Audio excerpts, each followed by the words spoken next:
Merci, Monsieur le Président du Conseil municipal. Ce pacte a été rédigé il y a maintenant 729 ans. Si de nos jours, on s'exprimerait de manière différente, l'esprit n'en a pas moins perduré en ce qui concerne l'union et la solidarité, face à la malice des temps, aux dangers extérieurs, quelle qu'en soit la forme. Le pacte fédéral d'août 1291 est considéré comme le plus ancien texte constitutionnel de la Suisse.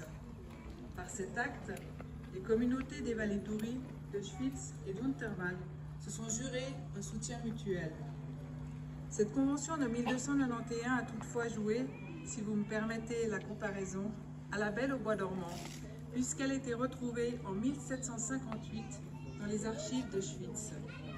Mais ce n'est qu'en 1891 que le Conseil fédéral a endossé le costume du prince charmant pour embrasser la belle et la sortir de sa torpeur à l'occasion du 600e anniversaire de la Confédération. Mais pour quelle raison le Conseil fédéral a décidé de ressortir ce vieux pacte cette année-là? Il avait pour but de ressouder les anciens cantons entre eux et de renforcer la cohésion avec les nouveaux. Sous l'effet des changements politiques, il est devenu un symbole d'union face aux menaces extérieures, d'union face à la malice des temps.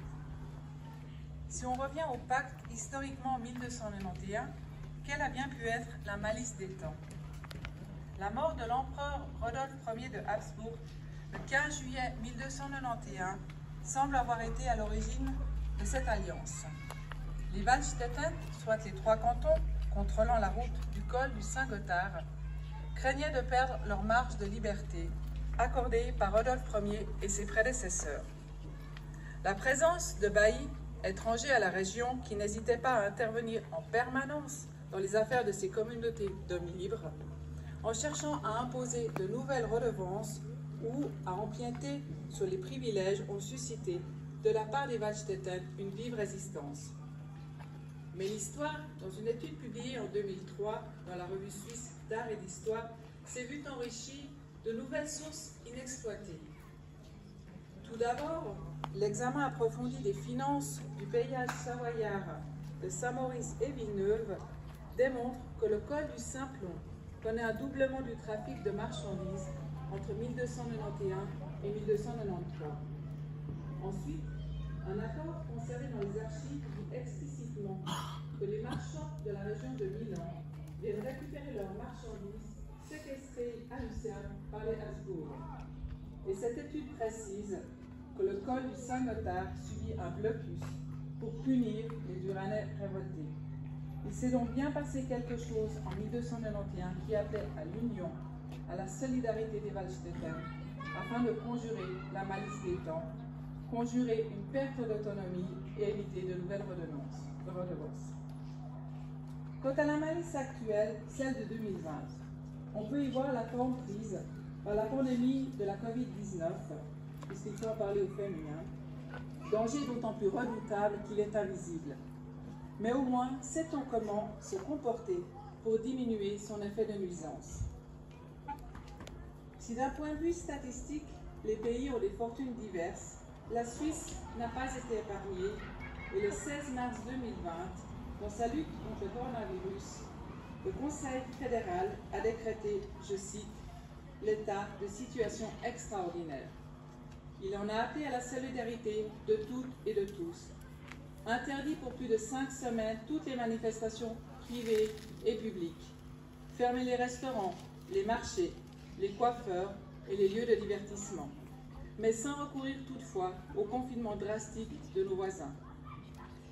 Mais par-delà les mesures prises par les autorités pour contenir la malice de la Covid-19, les Suisses ont su se montrer unis et solidaires. 6 siècles avant Jésus-Christ, l'écrivain grec Ésope disait « Autant l'union fait la force, autant la discorde expose à une prompte défaite ». Plus près de nous, au XXe siècle, Gustave Jung, médecin psychiatre, disait quant à lui « Tu veux un monde meilleur, plus fraternel ? Eh bien, commence à le faire, fais-le en toi, et autour de toi, fais-le en petit, et il grandira. » À Bardonnay, on l'a fait en petit, et il a grandi. On a assisté à des actes solidaires que l'on ne peut que saluer.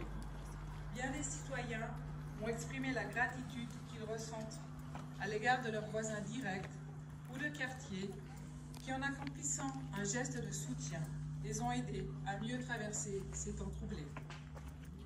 Vous avez été nombreux tous les soirs sous le coup des 21h, au balcon, dans vos jardins, à votre fenêtre, pour applaudir et ainsi remercier les professionnels de la santé.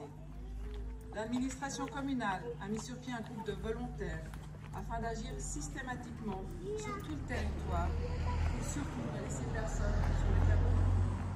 Ce groupe avait pour mission d'apporter aide et soutien aux personnes vulnérables, faire les courses, sortir les animaux de compagnie, s'assurer que tout allait bien, et cela pendant plusieurs mois. Ils devaient, outre être en bonne santé, respecter tous les codes sanitaires et faire la queue pour entrer dans les magasins, afin d'apporter un peu de soleil et de subsistance aux personnes assignées à résidence. Ces volontaires ont accompli ces actes de solidarité dans une discrétion absolue, sans chercher la moindre reconnaissance, si ce n'est le sentiment d'avoir accompli leur devoir. Bardonnay ne peut que se féliciter de compter parmi ses résidents de si belles personnes, et je les remercie ici, sincèrement et du fond du cœur. Si le combat contre le virus ne devait pas être terminé, nous savons maintenant que Bardonnay est une commune unie et solidaire et que nous pouvons compter sur ses habitants pour toujours venir en aide aux plus fragilisés. Cela n'a pas de prix.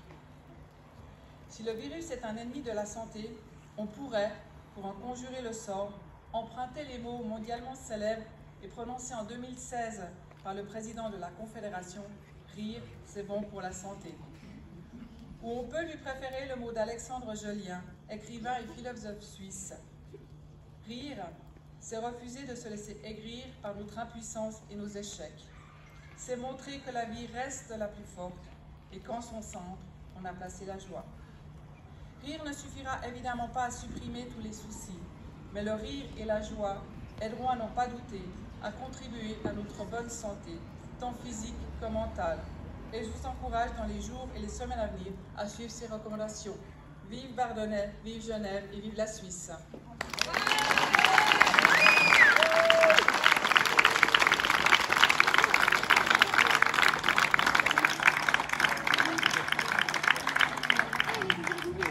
Je prie maintenant M. Michel Gaud de bien vouloir monter sur le podium afin de diriger le chant patriotique. Avec le soutien de la chorale de Conzière, nous chanterons les deux premiers couplets et vous trouverez les paroles sur le programme de la soirée.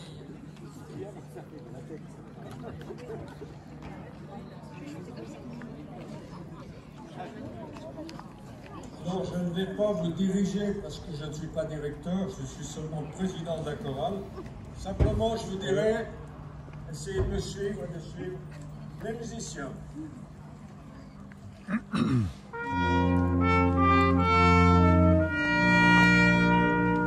C'est l'aurore quand le soleil annonce un brillant réveil et prédit le plus beau jour, le